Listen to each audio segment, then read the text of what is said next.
新闻一开始来看，台北市立的在刑国小当市长，洪指控过去10档侵用学校的公款，甲部分学费欠伫私人的口座，金额超过4000万。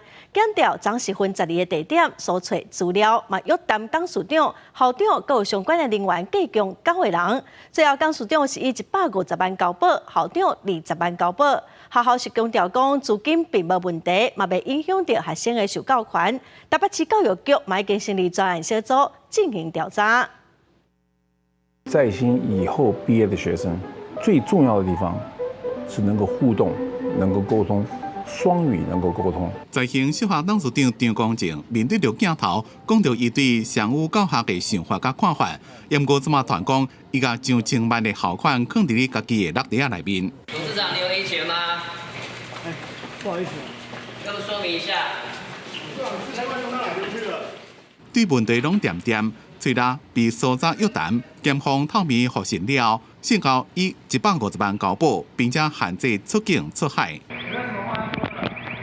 在刑小学的校长杨行也被移送地检署核实，幸好20万交保。因那总务主任、会计主任出入等人，分别是5万到20万交保。检方这回大动作搜查，查出县长的董事长涉嫌只是教职员，甲上古教学一个在个课顶部分，无伫咧学习费的额外费用，部分放入去人头口座内面，刷做私人使用。10年来，侵占办学费超过4000万。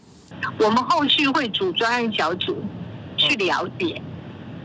那如果有违反私校法第52条，以及学校法财团法人所设私立学校建立会计制度相关的情事，最高可以裁处150万。在刑是台北的老牌私立学校，真侪正常病人拢捌伫遮读书，亲像是何成、高介、高怀群、高成运等人。第年的董事长张安平，前总统马英九的查某囝，也有亲民党主席宋楚瑜的囡仔，拢是读在兴。伫这么传出弊端，学校只敢发书面声明回应讲，校务的营运基金真有够，运作拢真正常，对学生的受教权无影响。检方是甲专案依照违反公益侵占罪、甲洗钱等罪嫌移送侦办。记者综合报道。